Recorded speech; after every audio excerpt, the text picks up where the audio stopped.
उन्होंने मुझे बोला था कि शादी करेंगे करके, क्योंकि शादी का वादा था, इसीलिए सब कुछ हुआ था। लास्ट मोमेंट तक वो मुझे यही झूठे तसल्ली देते रहे कि शादी करेंगे, और बाद में फिर वो पलट से गए। और उन्होंने मतलब धमकाने लगे कि तू शांत रहेगी, किसी को अगर ये सबूत बाहर डिस्क्लोज, उनकी बेटी ने भी मुझे धमकाया कि अगर मैंने ये प्रूफ जो है वो डिस्क्लोज किया तो मेरी जान को खतरा होगा, मेरे घर वालों को ही होगा। मुंबई टीवी, हर खबर सच के साथ। मैं हूं जैन से, और आप देख रहे हैं मुंबई टीवी। जैसा कि देश भर में जितने भी नेता रहते हैं उन पे कोई ना कोई संगीन आपराधिक मामले दर्ज होते हैं, और उनका जो यौन उत्पीड़न का मामला रहता है वो भी सामने आता है। ऐसी एक मामला मुंबई के एंटोफिल का सामने आया है। मंगेश सातमकर करके एक नगर सेवक हैं जिनके ऊपर रेप का आरोप लगा था, मामला दर्ज हुआ था। हालांकि विक्टिम को अब इस कदर सताया जा रहा है कि मामला पीछे लेने की उससे साइन करा लिया गया है। हालांकि कल उनकी डेट है। आइए विस्तार से जानते हैं क्या है पूरा मामला और किस प्रकार का इन पे दबाव बनाया जा रहा है और किस लिए दबाव बनाया जा रहा है। और एक चीज में मैं स्पष्ट कर दूं कि जिस नगर सेवक के ऊपर मामला दर्ज हुआ है, मंगेश सातमकर, वे पहले उद्धव बाला साहेब ठाकरे गढ़ में थे, और उसके बाद में उन्होंने जब शिंदे गढ़ में प्रवेश किया है तो उसके बाद से विक्टिम पे दबाव बनाया जा रहा है, ऐसा विक्टिम का आरोप है। आइए हम विक्टिम से बात करते हैं और डायरेक्ट जानते हैं पूरा क्या है मामला। ये मामला कब दर्ज हुआ था और आपके पर दबाव कब से बनाए जा रहे हैं? ये मई 2023 में ये मामला दर्ज हुआ था एंटोफल पुलिस स्टेशन में। स्टार्टिंग से ही बहुत प्रेशराइज था। जून में मतलब 1 महीने के बाद मेरे ऊपर अटैक भी हुआ था, और ये अटैक एंटोफल के क्राइम ब्रांच के सामने ही हुआ था। फिर भी मैं लड़ रही थी, जितना हो सकता है मैं लड़ रही थी, बट वहां से बार बार मेरे घर पे भी लोग गुंडे आते थे, धमकाते थे।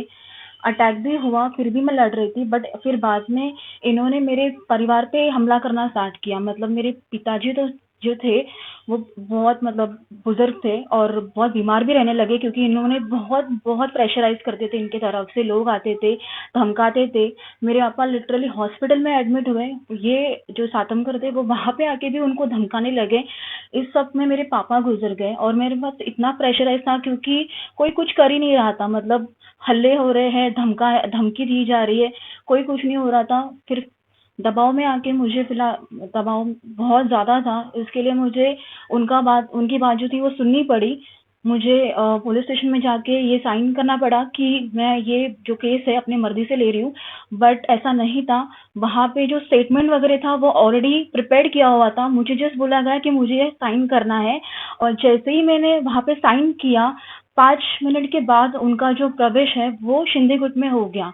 तो आप समझ सकते हैं कि कैसे जो मतलब उनके पास जो पावर था उनका उन्होंने इस्तेमाल किया, और प्रेशराइज करके दबाव में आके मुझे ये केस पीछे लेना पड़ा।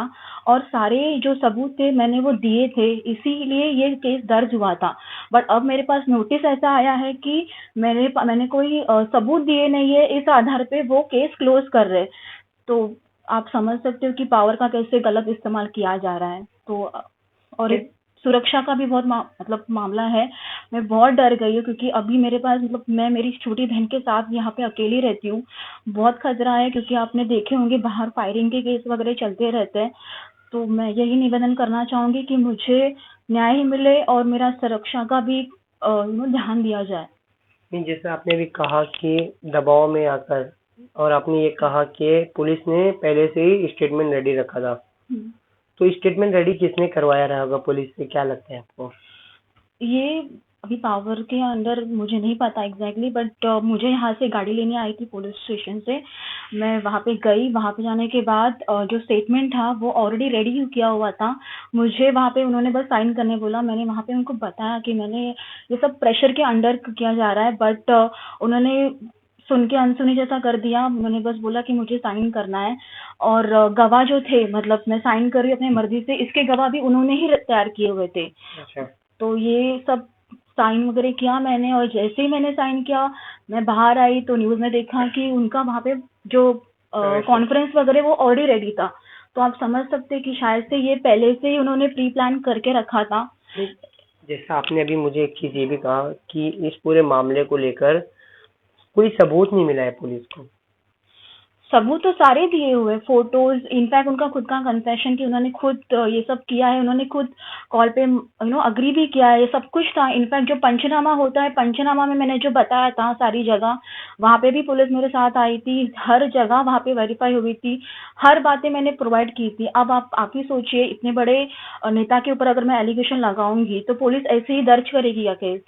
सबूत देने के बाद ही उन्होंने दर्ज किया था ये केस। तो और वो सबूत आपने कोर्ट में पेश किया है क्या? अभी भी आपके पास सबूत है? हाँ, सारे सबूत है। इनफैक्ट इसीलिए अभी जब कल मेरे पास डेट है, मैं वही पिटिशन फाइल करूंगी और उनको री इन्वेस्टिगेशन के लिए दरख्वास्त करूंगी। तो अभी अच्छा। मेरे न्याय देवता से मतलब न्यायाधीश पे ही मतलब भरोसा है कि मुझे न्याय मिलेगा।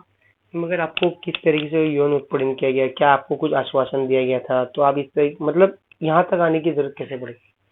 एक्चुअली मुझे बहुत प्रेशराइज किया था, मतलब घर वालों को ये मार डालेंगे, ये करेंगे, बहुत मतलब इतना प्रेशराइज था। और ये सारी बातें मैंने पुलिस लोग जो स्टेटमेंट था उसमें भी मेंशन किया कि कैसे कैसे लोग घर पे आते थे, धमकाते थे, फिर भी कोई कुछ नहीं करता था, मतलब कोई एक्शन नहीं होती थी। इतना कोई धमकाने आ रहा है, हाँ। कोई उनके ऊपर मतलब एक्शन नहीं होती थी। और जैसे ही वो शिंदेगढ़ में प्रवेश करने वाले थे, इससे और ज्यादा प्रेशराइज होने लगा।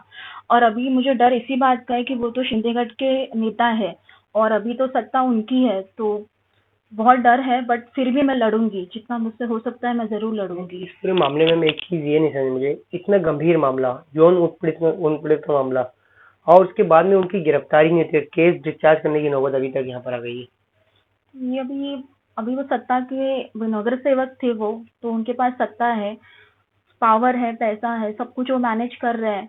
हम्म। तो इसमें क्या क्या? आपकी उनसे कोई डिमांड वगैरह थी? नहीं, उन्होंने मुझे बोला था कि शादी करेंगे करके, क्योंकि ये शादी का वादा था, इसीलिए सब कुछ हुआ था। लास्ट मोमेंट तक वो मुझे यही झूठे तसल्ली देते रहे कि शादी करेंगे, और बाद में फिर वो पलट से गए। हम्म। और उन्होंने मतलब धमकाने लगे कि तू शांत रहेगी, किसी को अगर ये सबूत बाहर डिस्क्लोज हुई। उनकी बेटी ने भी मुझे धमकाया कि अगर मैंने ये प्रूफ जो है वो डिस्क्लोज किया तो मेरी जान को खतरा होगा, मेरे घर वालों को ही होगा। और उन्होंने साबित भी करके दिखाया। वो क्राइम ब्रांच, मतलब एंटोफिल का क्राइम ब्रांच, मतलब हम सोचते हैं कि पुलिस स्टेशन कितना सेफ रहता है, उसके सामने ही उन्होंने मुझे अटैक किया। मतलब एक अटैक वहाँ उसी के सामने हुआ। उसके बाद तो मैं बहुत डर गई, क्योंकि उसके बाद भी उनके ऊपर कोई एक्शन नहीं की गई। तो फिर मैं समझ गई कि अगर मुझे जान बचानी है अपनी फैमिली की, तो मुझे केस पीछे ही लेना पड़ेगा। अच्छा, तो भी आपका नेक्स्ट स्टेप क्या रहेगा? क्योंकि कल आपका हेयरिंग है, डेट है कल का। तो यही अभी तो मेरे और न्यायाधीश से क्या मांग रही है आपकी? यही कि उन्होंने मुझे इंसाफ दिलाना चाहिए। मैं सारे सबूत देने के लिए रेडी हूँ। उस आधार पे उन्होंने डिसीजन लेना चाहिए। और एक नेता का मतलब वो पावर में है, नाम बता सत्ता में दीजिए है, नेता मंगेश सातमकर। का। वो शिंदे गुट के नेता है अभी। इस आधार पे मतलब जो डिसीजन है वो बेस्ड ऑन एविडेंस ही होने चाहिए। ओके, ठीक है, बात करने के लिए बहुत बहुत शुक्रिया। तो कहीं ना कहीं साफ तौर पे आप पीड़िता को सुन सकते हैं कि उन्हें शादी का बोला गया, शादी का झांसा दिया गया और शादी नहीं किया गया। कुछ नेता ऐसे होते हैं जो अपनी जिंदगी में सिर्फ अय्याशी करने के लिए महिलाओं का इस्तेमाल करते हैं और उन्हें इस कदर छोड़ दिया जाता है, और उसके बाद में अपने इस गुनाह से बचने के लिए वे दूसरे गढ़ में प्रवेश कर लेते हैं, यानी सत्ताधारी गढ़ में। क्योंकि सत्ता में आने के बाद जो पुलिस पे प्रेशर बना सकते हैं वे ऐसे नहीं बना सकते हैं। इसी के कारण उन्होंने सत्ता शिवसेना गुट ज्वाइन, शिंदे गढ़ ज्वाइन किया है। हालांकि इस महिला का ऐसा आरोप है। अब देखना ये रहेगा कि कल इनका हेयरिंग है, न्यायाधीश इन्हें किस प्रकार से इंसाफ देते हैं, क्योंकि आखिरी लड़ाई होती है न्यायालय की और न्यायाधीश इंसाफ देते हैं। अब देखना ये रहेगा इस मामले में कल क्या कुछ होता है। इस मामले का अपडेट के हमारे साथ जुड़े रहे, सब्सक्राइब करें मुंबई टीवी। मैं जैसे फिर हाजिर हूँ एक नई न्यूज के साथ।